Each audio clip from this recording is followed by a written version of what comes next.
una propuesta de reforma al sistema judicial se entiende Poder Judicial, Ministerio Público, instituciones vinculadas como la Policía Nacional, se incluyó en esa primera reforma la no reelección de los congresistas. ¿Y qué más vino acompañado con esas reformas? Determinadas condiciones. Lo apruebas rápidamente y lo apruebas casi sin discutirlo. Y si no lo apruebas como yo te lo estoy planteando desde el Ejecutivo, ¿no?, entenderé que no estás cumpliendo con aquello que yo estoy planteando. En la segunda reforma, de la misma manera, el verdadero embate vino hacia el Congreso.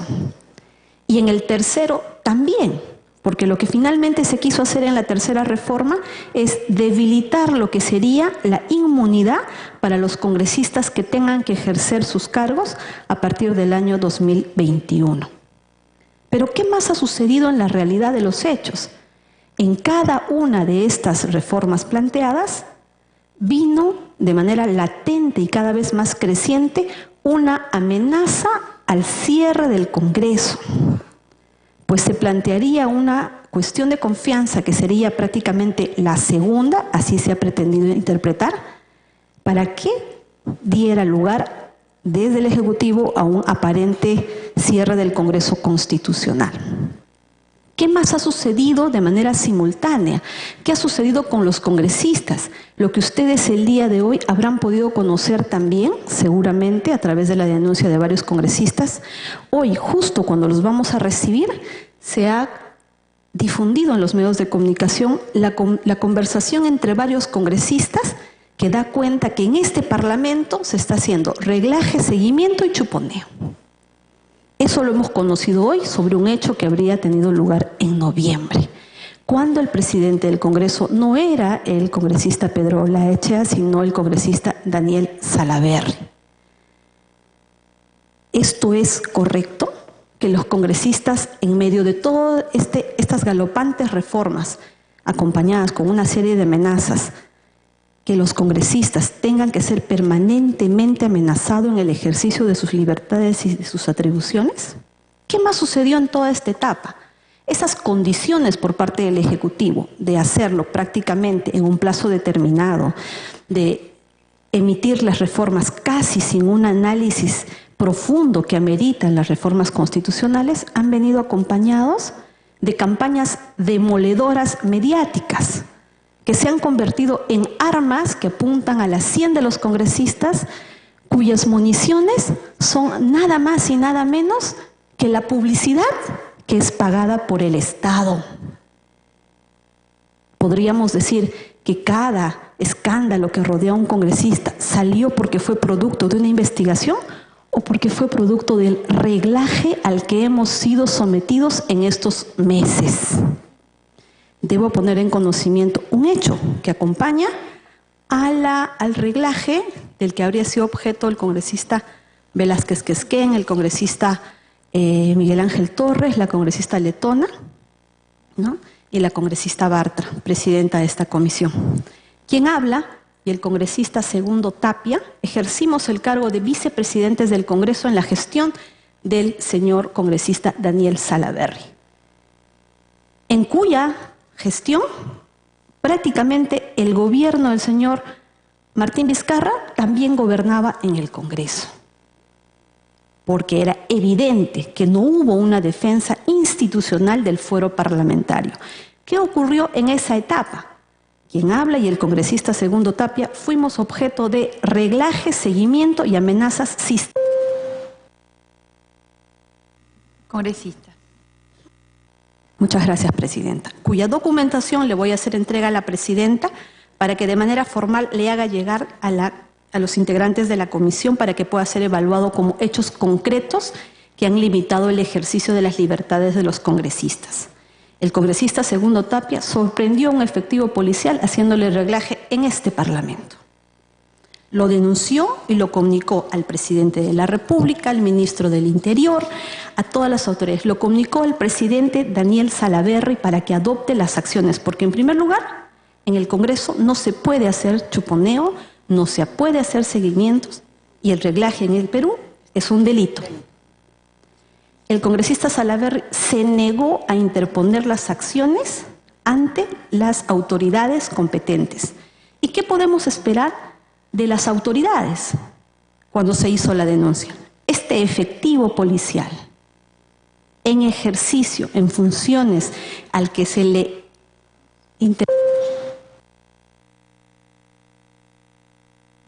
Congresista, para que termine. Y quiero mostrar las fotografías. Este efectivo policial que fue intervenido tomándole las fotos en acciones de reglaje al congresista Segundo Tapia, era un efectivo policial en ejercicio. Ellos eran los visitantes que venían a acompañar al congresista Segundo Tapia. Este efectivo policial fue intervenido y el congresista vicepresidente del Congreso de la República pudo lograr que se verifique en ese momento que estaba siendo reglado. Aquí están las fotografías.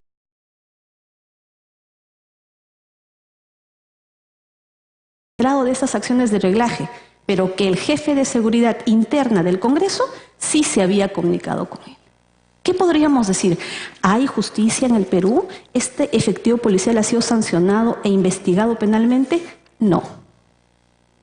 El Ejecutivo, a través del Ministerio del Interior, únicamente lo sancionó y lo removió a otra unidad. Así hemos venido trabajando. Sí, congresista, para que termine. Segundo hecho concreto que quiero poner de conocimiento. A quien habla, a través de casi 70 líneas telefónicas, he recibido amenazas entre llamadas telefónicas y mensajes.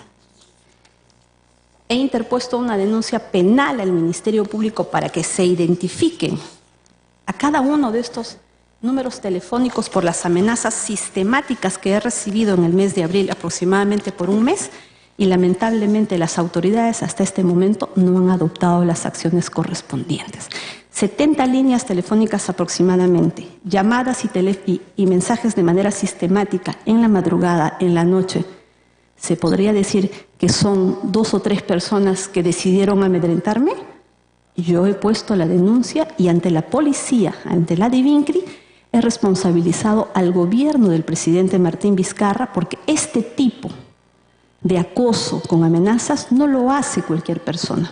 Esto se ha tenido que hacer en alguna unidad de la policía, de la Marina, y así lo he puesto en conocimiento ante las autoridades para que se levante el secreto de las comunicaciones, pero lamentablemente hasta ahora no pasa nada. Hemos llegado al punto en el que en una oportunidad, cuando estaba dirigiendo en este pleno del Congreso la mesa directiva, recibí una amenaza en el cual me decían que habían dejado una bomba en mi domicilio.